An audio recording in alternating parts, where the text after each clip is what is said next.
नमस्कार प्रणाम। आज योग नगरी ऋषिकेश से देवप्रयाग होते हुए श्रीनगर तक की यात्रा करेंगे। गंगा जी के किनारे मनमोहक नज़ारों के साथ में हम लोग श्रीनगर पहुंचेंगे। ये ऋषिकेश का इंद्रमणि बडोनी चौक है। इंद्रमणि बडोनी जी को उत्तराखंड का गांधी कहा जाता है। इस चौक को नटराज चौक भी कहा जाता है। अभी हम बाईपास मार्ग से जा रहे हैं। यहाँ से हम सीधे तपोवन पहुंचेंगे। यहाँ से बाएं हाथ की तरफ घूमेंगे तो नरेंद्र नगर टिहरी और दाएं हाथ की तरफ घूमेंगे तो देवप्रयाग होते हुए श्रीनगर जा सकते हैं। ऋषिकेश चंद्रभागा और गंगा नदी के संगम पर बसा हुआ एक आध्यात्मिक नगर है। हरिद्वार से ऋषिकेश की दूरी लगभग 24 किलोमीटर है। ऋषिकेश भगवान राम के साथ जुड़ा हुआ एक प्राचीन नगर है। यहाँ पर लक्ष्मण मंदिर, भरत मंदिर, शत्रुघ्न मंदिर, ऐसे कई प्राचीन मंदिर हैं जो भगवान रामचंद्र जी के साथ जुड़े हुए हैं। ऋषिकेश चार धाम यात्रा का मुख्य केंद्र है। यहाँ से गंगोत्री, यमुनोत्री, बद्रीनाथ और केदारनाथ की यात्रा आरंभ होती है। जो लोग आयुर्वेदिक औषधि, योग और हिंदू धर्म में रुचि रखते हैं उन लोगों के लिए यह आदर्श स्थान है। यहाँ पर कई संस्कृत विद्यालय और अन्य क्षेत्र हैं।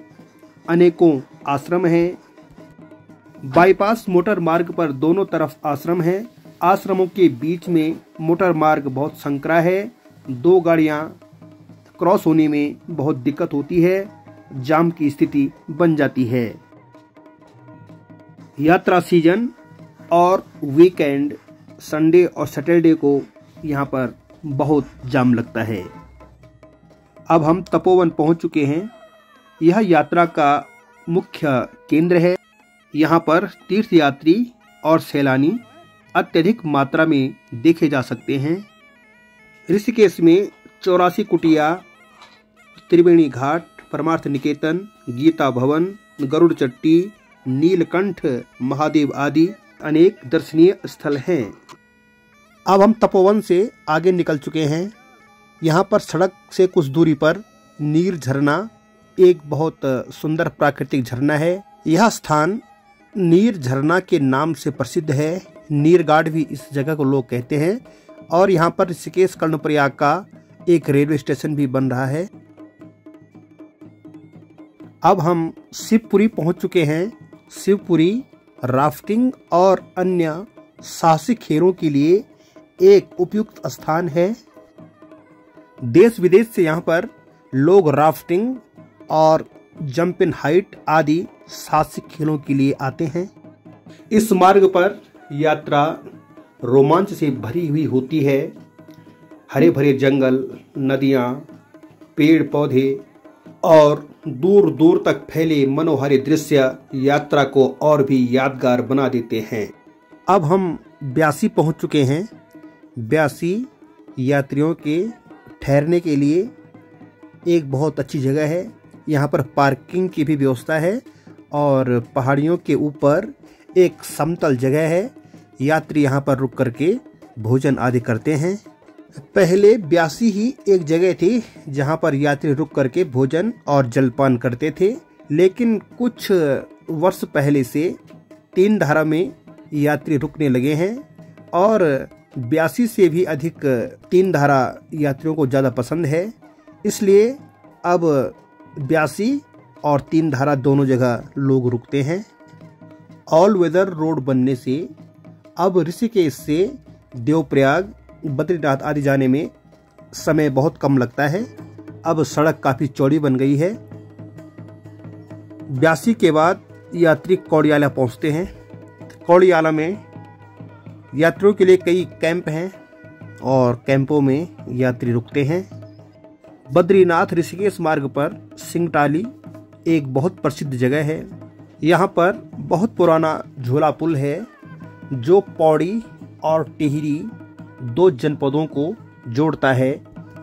ढांगू की तीनों पट्टियों और लंगूर डबरालस्यू और उदयपुर, इन पट्टियों के लोग पैदल सिंगटाली पुल के रास्ते ऋषिकेश हरिद्वार जाते थे।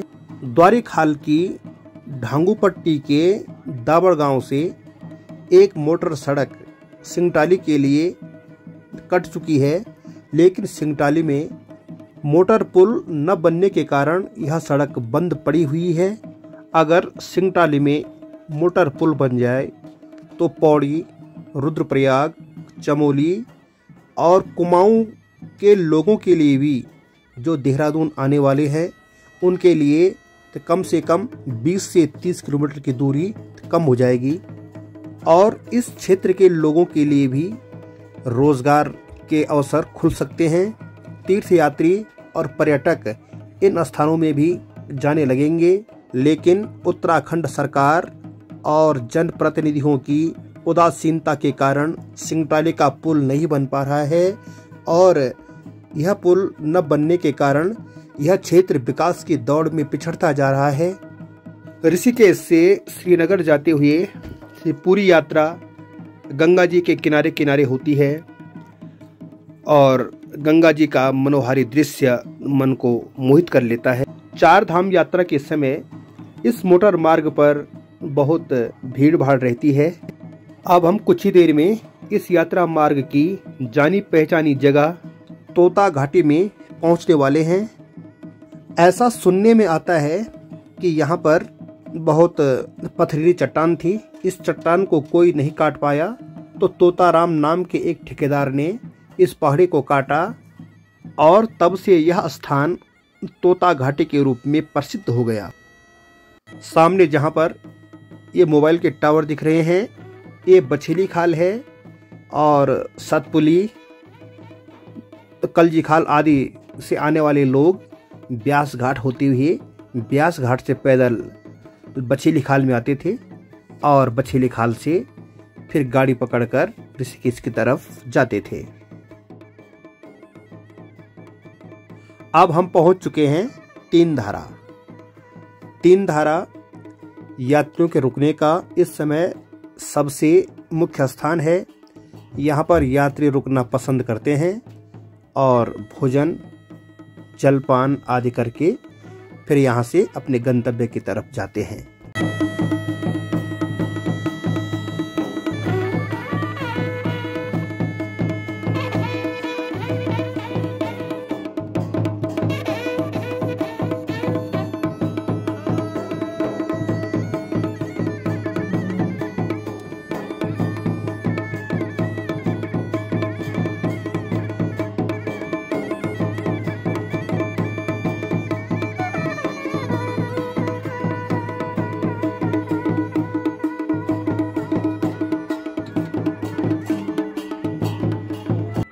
अब हम देवप्रयाग पहुंच चुके हैं। देवप्रयाग पंच प्रयागों में से एक है और ऋषिकेश की तरफ से जाने में ये सबसे पहला प्रयाग है। प्रयाग उस जगह को कहते हैं जहां पर दो नदियों का संगम होता है। देवप्रयाग में भागीरथी और अलकनंदा दो नदियों का संगम होता है, इसलिए इस स्थान का नाम देवप्रयाग है। कहा जाता है कि देव शर्मा नाम के एक ऋषि थे। देव शर्मा ऋषि ने यहाँ पर बहुत कठिन तप किया था और भगवान ने उनको यहाँ पर दर्शन दिए थे। उन्हीं के नाम पर इस स्थान का नाम देवप्रयाग पड़ा और शास्त्रों में ये भी कहा गया है कि समुद्र मंथन की जो बैठक हुई थी वह बैठक भी देवप्रयाग में ही हुई थी। देवप्रयाग में भगवान रामचंद्र जी का एक प्रसिद्ध मंदिर है जो रघुनाथ मंदिर के नाम से जाना जाता है। रघुनाथ मंदिर में मूर्ति भगवान विष्णु की है और मूर्ति का श्रृंगार और पूजन भगवान राम का होता है।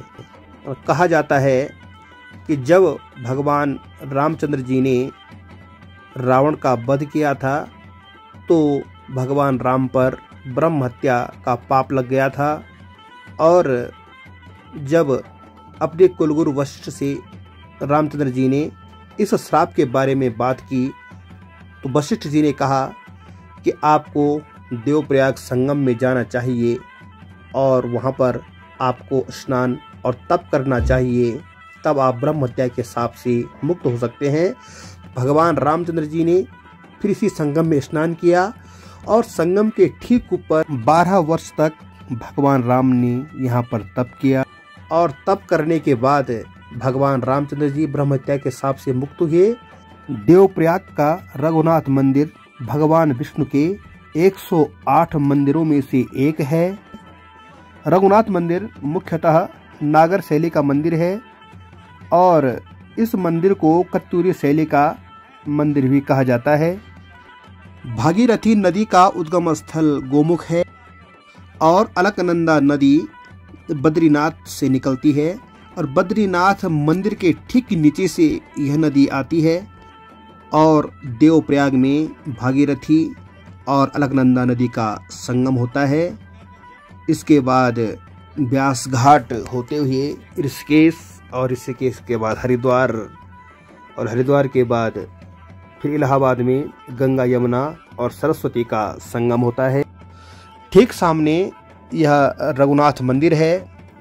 रघुनाथ मंदिर के पीछे कुछ पत्थर की बड़ी बड़ी शिलाएं हैं जिन शिलाओं में पाली भाषा में कुछ लिखा हुआ है। देवप्रयाग एक पौराणिक स्थान है और यहाँ पर वसंत पंचमी के दिन बहुत बड़ा मेला लगता है जो बहुत प्राचीन काल से लगता है। दूर दूर से लोग यहाँ पर संगम में स्नान करने के लिए आते हैं। अब हम कीर्तिनगर पहुँच चुके हैं। कीर्तिनगर गढ़वाल के महाराजा कीर्ति शाह के नाम पे बसा हुआ है और यहाँ पर ये जो पुल आपको दिख रहा है, इस पुल को पार करके हम श्रीनगर की तरफ बढ़ जाएंगे। अभी हम जनपद टिहरी में हैं और पुल को पार करते ही हम जनपद पौड़ी में प्रवेश कर लेंगे।